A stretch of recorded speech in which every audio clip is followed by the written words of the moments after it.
नमस्कार, 20 मिनट 20 खबर में आप सभी का बहुत बहुत स्वागत है। मैं हूं आपके साथ ऋषिका। अगले 20 मिनट में हम आपको 20 अहम खबरों से रूबरू कराने वाले हैं। तो चलिए शुरू करते हैं 20 मिनट में 20 खबरों का सिलसिला। राष्ट्रीय स्वयंसेवक संघ ने एवरेस्ट विजेता पद्मश्री संतोष यादव को अपने विजयादशमी समारोह का मुख्य अतिथि बनाया।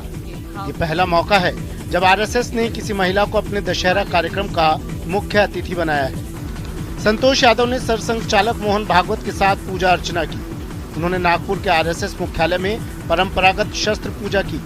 सरसंघ चालक ने अपने संबोधन में कहा कि जनसंख्या पर एक समग्र नीति बने, सब पर समान रूप से लागू हो, किसी को छूट नहीं मिले, ऐसी नीति लानी चाहिए। 70 करोड़ से ज्यादा युवा हैं हमारे देश में। चीन को जब लगा कि जनसंख्या बोझ बन रही है तो उसने रोक लगा दी। हमारे समाज को भी जागरूक होना पड़ेगा। नौकरी चाकरी में भी अकेली सरकार और प्रशासन कितना रोजगार बढ़ा सकती है। समाज अगर ध्यान नहीं देता है तो होता है। गांव गांव में सज्जन शक्ति, रोम रोम में भारत भक्ति, यही विजय का महामंत्र है।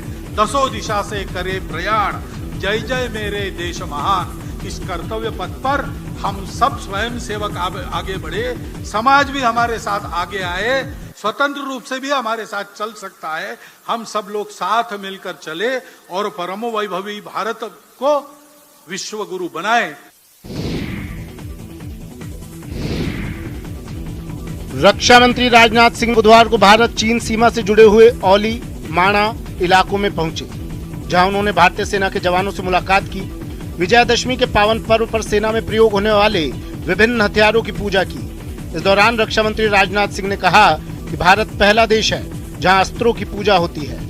रक्षा मंत्री ने कहा कि भारत में अष्टमी की पूजा के साथ साथ शास्त्रों की भी पूजा होती है। अपने आप में अनोखी परंपरा है।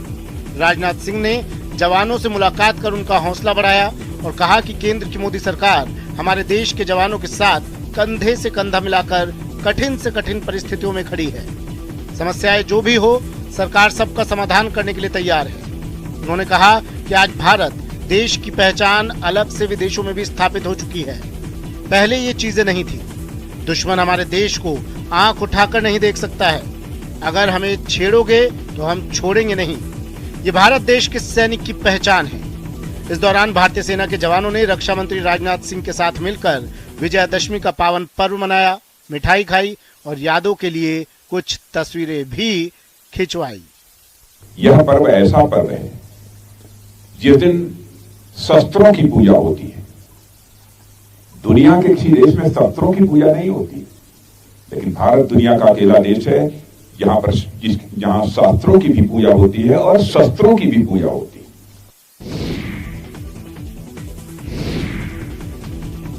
विजयदशमी के पावन पर्व पर गंगोत्री यमुनोत्री धाम के कपाट बंद होने का शुभ मुहूर्त पुरोहितों द्वारा निकाला गया है। विश्व प्रसिद्ध गंगोत्री धाम के कपाट 26 अक्टूबर को अन्नकूट पावन पर्व पर शुभ मुहूर्त 12:01 पर शीतलकाल के लिए बंद होंगे। ठीक 12:05 पर मां गंगा की उत्सव डोली शीतकालीन पड़ाव मुखी मठ के लिए रवाना होगी। डोली अगले दिन मुखबा पहुंचेगी, जहां पर श्रद्धालु आगामी 6 महीने तक मुखी मठ में ही मां गंगा के दर्शन कर सकेंगे। वहीं 27 अक्टूबर को भैया दूज के पावन मौके पर अभिजीत मुहूर्त पर यमुनोत्री धाम के कपाट भी देश विदेश के श्रद्धालुओं के लिए बंद कर दिए जाएंगे। दोनों ही धामों में इस साल रिकॉर्ड यात्रियों ने दर्शन किए हैं। दोनों ही धाम में 10,41,997 यात्री दर्शन कर चुके हैं। गंगोत्री धाम में अब तक 5,83,096 यात्री और यमुनोत्री धाम में 4,58,700 यात्री दर्शन कर चुके हैं। यात्रा के लिए कुछ ही दिन बचे हैं। बड़ी संख्या में यात्री चार धाम के दर्शन के लिए पहुंच रहे हैं।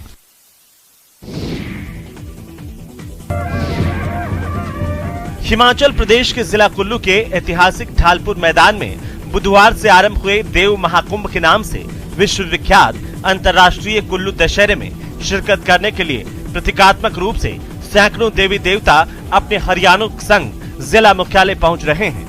यूं तो कुल्लू दशहरे में ये माना जाता है कि प्रत्येक देवी देवता की अपनी अहम भूमिका है, परंतु कुछ ऐसे भी देवी देवता हैं जिनके शिरकत किए बिना कुल्लू दशहरा आरंभ नहीं होता। इन्हीं में से एक है पर्यटन नगरी मनाली की आराध्य देवी मां हिडिंबा, जिन्हें कुल्लू राजघराने की दादी भी कहा जाता है। मां हिडिंबा का कुल्लू दशहरे में विशेष योगदान माना जाता है। मां हिडिंबा जब कुल्लू पहुंचती है तो यहाँ पर भगवान रघुनाथ की छड़ी माँ हिडिंबा को लेने के लिए रामशीला नामक स्थान पर ले जाई जाती है और यहाँ से माँ हिडिंबा भगवान रघुनाथ की छड़ी के साथ अपने हरियाणों संग रघुनाथपुर में स्थित भगवान रघुनाथ के मंदिर की ओर आती है।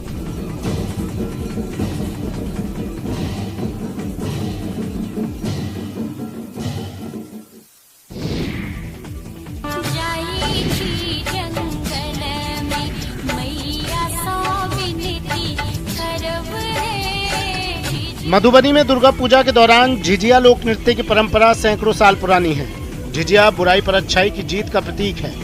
धार्मिक मान्यता है कि झिझिया नृत्य करने से ब्रह्म बाबा और मां दुर्गा प्रसन्न होती हैं और जादू टोना के साथ ही बुरी शक्तियों का नाश कर परिवार और समाज की रक्षा करती है। पिछले कुछ सालों में झिझिया की चमक फीकी पड़ गई थी, लेकिन मधुबनी के युवा कोरियोग्राफर विक्रांत कुमार ने करीब 1 दशक पहले महिलाओं और बच्चियों का समूह बनाकर झिझिया नृत्य को फिर से सम्मान दिलाने की पॉजिटिव पहल की थी, जिसका सकारात्मक असर जमीन पर दिखने लगा है।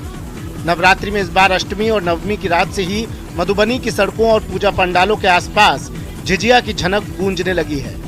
उमंग और उत्साह की तस्वीरें बयां कर रही है कि मधुबनी में एक बार फिर से झिझिया के प्रति लोगों की दीवानगी बढ़ी है। युवा कोरियोग्राफर विक्रांत का कहना है कि झिझिया लोक नृत्य को यदि सही तरीके से सहेजा जाए तो दिन दूर नहीं जब मिथिलांचल की समृद्ध लोक नृत्य की धमक डांडिया और गरबा की तरह ही देश भर में सुनाई देने लगे। आगे हम ये सोच रहे हैं इसके लिए कि झिझिया गरबा और डांडिया की तरह बॉलीवुड में फेमस हो।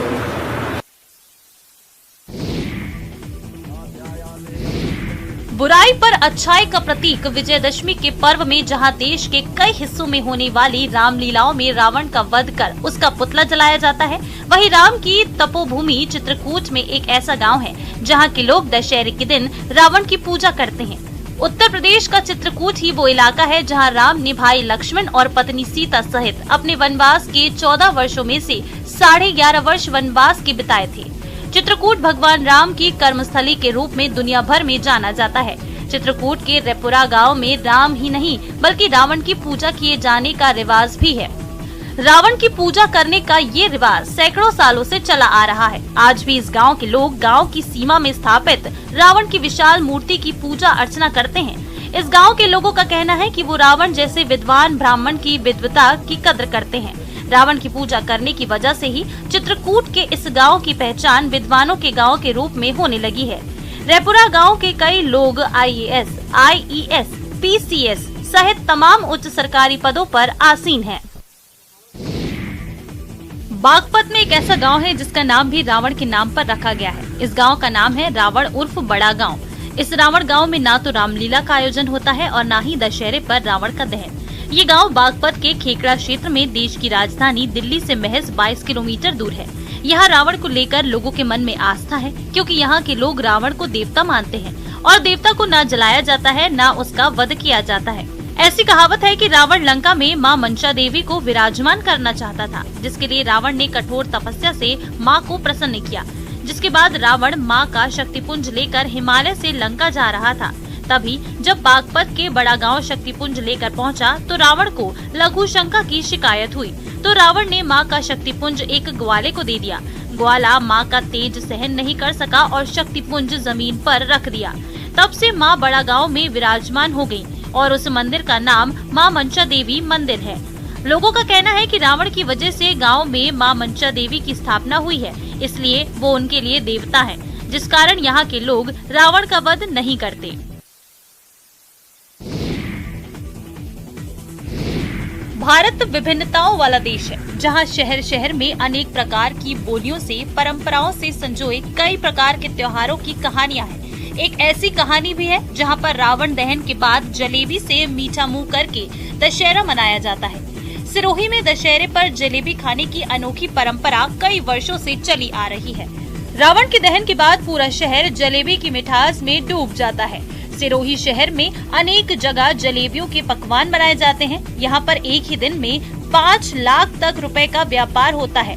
इस परंपरा के कई कयास भी लगाए जाते हैं, क्योंकि गुजरात पास में होने के कारण जलेबी की मिठास लोगों को मन को भाने वाली लगती है। सिरोही में 100 से ज्यादा मिठाई की दुकान है, जहां पर खास तौर से विजयदशमी पर जलेबी का मिष्ठान बनाया जाता है और इस दशहरे के दिन मुख्य मार्ग वर्ग गली मोहल्लों में जलेबी पकवान के ठेले लगते हैं।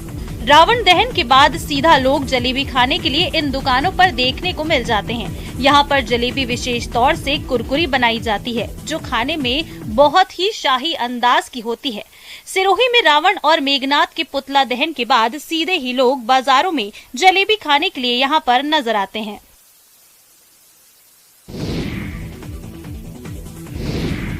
वाल्मीकि टाइगर रिजर्व के जंगल से निकलकर रिहायशी इलाकों में आतंक मचा रहे बाघ को काबू करने के लिए लगी 400 वन कर्मियों की टीम के हाथ अभी खाली हैं। बाघ के लोकेशन बदलने के कारण रेस्क्यू बार बार विफल हो जाता है। फिलहाल नए इलाके में बाघ की घेराबंदी की गई है और उसे ट्रैंक्विलाइजर गन की सहारे से कब्जे में लेने के लिए मशक्कत जारी है। कई सप्ताह के बाद भी जंगल किनारे गन्ने के खेत में भटक रही वन कर्मियों की टीम को उस बाघ की तलाश है। बाघ ने 2 लोगों को शिकार करने के बाद इलाके में दहशत फैला दी है। लोकेशन बदलकर फिलहाल ये बाघ अब गोरबधना के डुमरी के समीप पहुंचा है। 400 वन कर्मियों को कई टीमों में बांटकर रेस्क्यू में लगाया गया है। 25 वन कर्मी तो सिर्फ बाघ के पग मार्ग देखने में लगे हैं। जंगल से निकलकर रिहायशी इलाकों में ठिकाना बना चुका इस बाघ की रेस्क्यू की कमान खुद वाल्मीकि टाइगर रिजर्व के निदेशक डॉक्टर नेशमणि संभाल रहे हैं। देश भर के जानकार इस रेस्क्यू ऑपरेशन में शामिल हो रहे हैं। वन विभाग बाघ का सुरक्षित रेस्क्यू करना चाहता है, इसलिए ऑपरेशन को पूरी सावधानी के साथ चलाया जा रहा है ताकि बाघ को कोई नुकसान न हो। लखीमपुर खीरी के दुधवा टाइगर रिजर्व के जंगलों से निकले लगभग 60 हाथियों के झुंड ने जमकर आतंक फैला रखा है।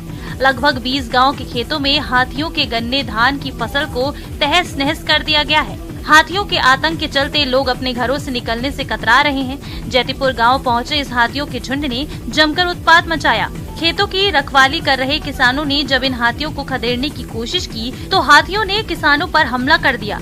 बमुश्किल किसानों ने पटाखे जलाकर और शोर मचाकर इन हाथियों से अपनी जान बचाई। हाथियों के आतंक से किसान वन विभाग से अपील कर रहा है, जल्द से जल्द इन हाथियों को जंगल में खदेड़ दें, क्योंकि इस समय धान कटाई का समय चल रहा है। अगर सही समय पर धान की कटाई नहीं हो पाई तो आने वाले दिवाली का त्योहार किसानों के लिए फीका पड़ जाएगा। भगवान राम की नगरी अयोध्या में छठवें दीपोत्सव की तैयारियां जोरों पर हैं। इस बार छठवें दीपोत्सव के मौके पर 14 लाख दीपक राम की पौड़ी पर जलाने का लक्ष्य रखा गया है, जिसके लिए 16 लाख दीपक मंगाए गए हैं। पिछले साल की तुलना में ये दीपक लगभग दोगुने हैं। सबसे ज्यादा दीपक अयोध्या के कुम्हार परिवारों को बनाने के लिए ऑर्डर दिया गया था। 10.5 लाख से ज्यादा दीपक अयोध्या के कुम्हार परिवारों को बनाने की जिम्मेदारी मिली थी, जिसमें लगभग 5.5 लाख से ज्यादा दीपक अयोध्या के कुम्हार परिवारों ने बना दिया है।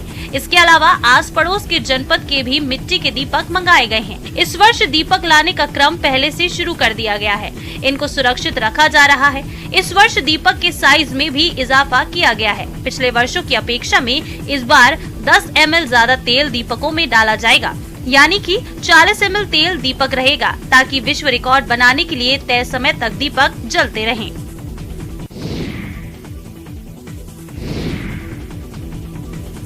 आज देखे जरा किसमें कितना है दम। जब 2 सांडों में हुई जमकर लड़ाई, इन दोनों की लड़ाई देखकर ऐसा लग रहा है कि दोनों सांड एक दूसरे की जान लेकर ही मानेंगे। बीच सड़क पर ही दोनों भिड़ गए और अपना दमखम दिखाने लगे। एक दूसरे को पटकने की होड़ लगाने लगे। कभी पहले सांड का पलड़ा भारी होता तो कभी दूसरा सांड पटखनी देता नजर आ रहा है। सांडों की लड़ाई का ये वीडियो कटिहार के मनिहारी सड़क के बरमसिया के पास का है, जहां सड़क पर बुल फाइट शुरू हो गई। दोनों सांड सड़क किनारे खड़ी बाइक को भी क्षतिग्रस्त कर देते हैं। लड़ते लड़ते दोनों सांड बीच सड़क पर पहुंच जाते हैं, जिससे आने जाने वाले लोगों के बीच अफरा तफरी मच जाती है। इनकी लड़ाई को देखकर आसपास खड़े लोग दहशत में आ जाते हैं। लोग दोनों को छुड़ाने की कोशिश में लग जाते हैं, फिर भी दोनों आपस में लड़ते ही रहते हैं, जिससे कुछ देर तक यातायात प्रभावित रहता है। जब दोनों सांडों की लड़ाई खत्म होती है, तब जाकर लोगों की जान में जान आती है।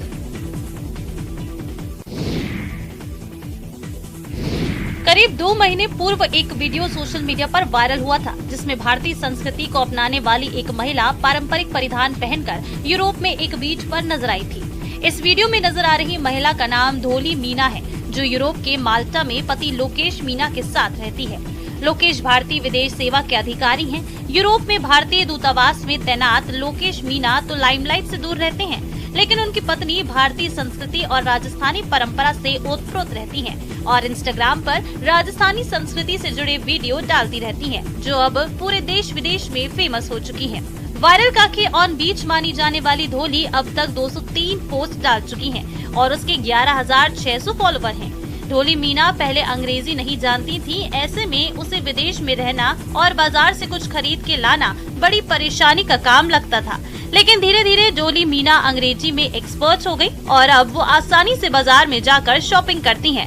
अब तो मुझे धीरे धीरे 10 साल हो गए बाहर रहते हुए, तो मैं भी अब सब बोल लेती हूँ। घर का कोई भी सामान हो, सब्जियाँ, फ्रूट वगैरह, कपड़े भी खुद ही ले आती हूँ। अब तो बाजार मार्केट जाके मैं खुद ले आती हूँ।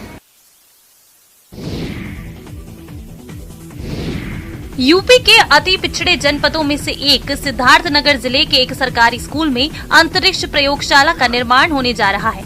सरकारी स्कूल में निर्मित होने वाली ये प्रयोगशाला देश की पहली प्रयोगशाला होगी। इस बात की पुष्टि ग्राम प्रधान दिलीप त्रिपाठी ने की है। सरकारी स्कूल में अंतरिक्ष प्रयोगशाला बनाने की राह में अग्रणी ये पूर्व माध्यमिक स्कूल डुमरियागंज तहसील क्षेत्र के हसुड़ी और सानपुर में स्थित है। अंतरिक्ष प्रयोगशाला के निर्माण का काम 10 अक्टूबर से शुरू होकर 15 नवंबर तक चलेगा, जिसका निर्माण व्योमिका स्पेस अकादमी द्वारा किया जाएगा। ये संस्था इसरो से संबंधित है। प्रयोगशाला निर्माण के बाद स्कूल में ऑनलाइन एवं ऑफलाइन कक्षाओं के माध्यम से छात्रों को अंतरिक्ष विज्ञान की पढ़ाई कराई जाएगी, जिसके लिए इसरो के रिटायर्ड वैज्ञानिक 2 घंटे की ऑनलाइन क्लास लेंगे। साथ ही समय समय पर स्कूल में ऑफलाइन कक्षाएं भी संचालित की जाएंगी।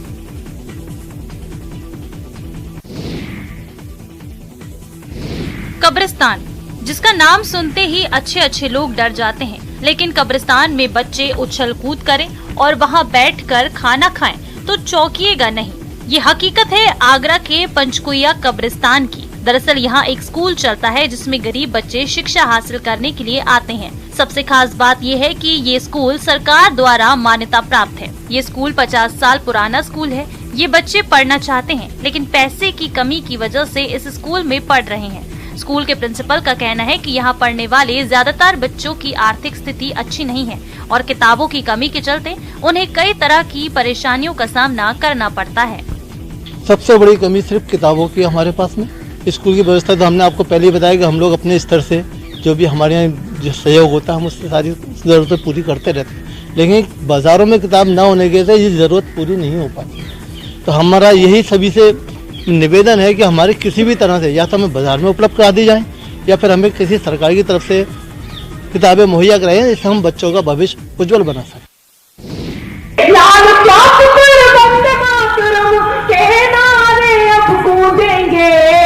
हर पम से हर पम बम की भोली बात करेगी। टोंक के मालपुरा में मंगलवार को कवि सम्मेलन का आयोजन हुआ। दशहरा महोत्सव समिति नगर पालिका सहयोग से कवि सम्मेलन का आयोजन हुआ। कार्यक्रम में स्थानीय विधायक कन्हैयालाल चौधरी और नगर पालिका अध्यक्ष सोनिया सोनी समेत जनप्रतिनिधि और वरिष्ठ नागरिक मौजूद रहे। कवियत्री अनामिका अंबर ने कविता और गीतों के माध्यम से समा बांधा। योगी और मोदी के साथ राष्ट्रभक्ति की कविताओं से सभा स्थल गूंज उठा। अन्य कवियों ने भी कविताओं के जरिए लोगों को मंत्रमुग्ध किया। सत्ता की अभिलाषा में ही जिन्ना भारत तोड़ गए, गंगा जमुनी तहजीबों की किस्मत अंबर फोड़ गए और सब सांपों को साथ में अपने लेकर बेशक गए, मगर यहाँ फिजा जहरीली करने कई सपोले छोड़ गए। वाह वाह वाह।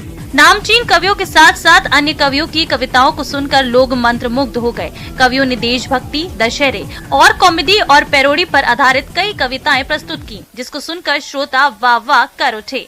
कवि सम्मेलन को लेकर लोगों में इतना जज्बा था कि लोग देर रात तक जमे रहे।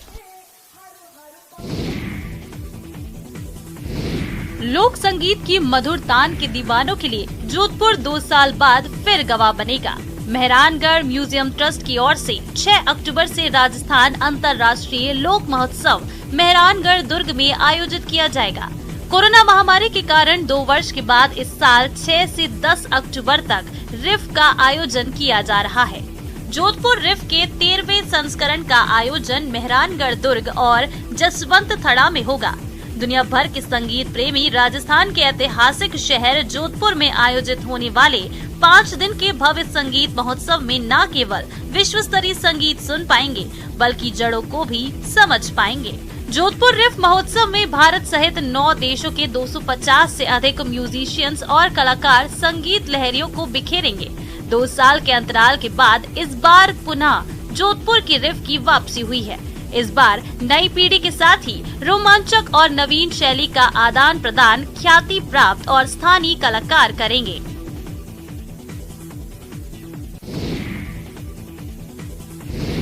जयपुर के नाहरगढ़ बायोलॉजिकल पार्क में इन दिनों बच्चों में सबसे ज्यादा आकर्षण का केंद्र बने दरियाई घोड़े यानी हिप्पो को लेकर खुशखबरी है। 3 साल पहले सितंबर 2019 में दिल्ली जू से दरियाई घोड़े का एक जोड़ा जयपुर के नाहरगढ़ बायोलॉजिकल पार्क लाया गया था। धरती पर हाथी के बाद सबसे वजनी प्राणी के तौर पर दरियाई घोड़े को जाना जाता है। जयपुर के इन दोनों दरियाई घोड़े में नर का वजन 2600 किलो और मादा का वजन भी करीब 2700 किलो था, लेकिन मादा दरियाई घोड़ा रानी के गर्भवती होने के बाद उसका वजन भी बढ़कर 2800 किलो के आसपास हो गया है। 2 साल पहले ही यहाँ एक बेबी हिप्पो राजकुमारी का जन्म हुआ था। राजकुमारी अभी तक अपनी मां के साथ ही रहती है। ऐसे में मादा रानी के गर्भवती होने के बाद से ही वन विभाग ने उसकी खास निगरानी शुरू कर दी है और अब उसे खास डाइट देना भी शुरू किया गया है। पशु चिकित्सकों की माने तो जल्द ही मादा हिप्पो एक बच्चे को जन्म देगी। इस जंबो साइज परिवार में वन विभाग को दिवाली के आसपास जंबो साइज खुशी मिलने की उम्मीद है। सेल्फी के चक्कर में लोग अपनी जान की परवाह भी नहीं करते। सेल्फी के चक्कर में वे किसी भी हद तक गुजर जाते हैं। ऐसा ही कुछ इन दिनों देखने को मिल रहा है पन्ना टाइगर रिजर्व में। टाइगर रिजर्व खुलने के साथ ही यहाँ पर पर्यटकों की आमद बढ़ गई है।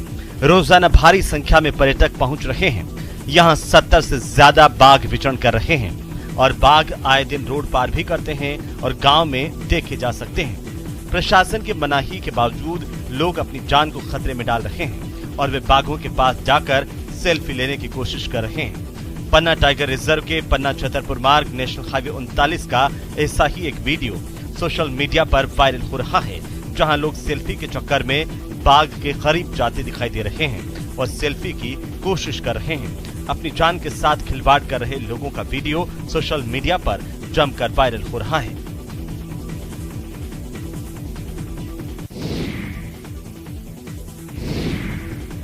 जब जानवर किसी इंसान को मार दे तो सब लोग उसे आदमखोर कहने लगते हैं, लेकिन यहाँ एक जानवर की जान मिलकर इंसानों ने ले ली तो सोचिए इन्हें क्या कहें।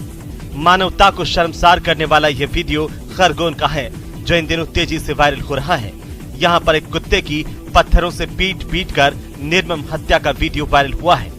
इस वीडियो में 4 युवक कुत्ते को बड़े बड़े पत्थर मार रहे हैं। कुत्ते की निर्मम हत्या के बाद कर्तव्य जीव आश्रय संस्था के सदस्यों ने खरगोन कोतवाली थाने में अज्ञात युवकों के खिलाफ मामला दर्ज करवाया है। कोतवाली पुलिस ने वायरल वीडियो के आधार पर प्रकरण दर्ज कर जांच शुरू कर दी है।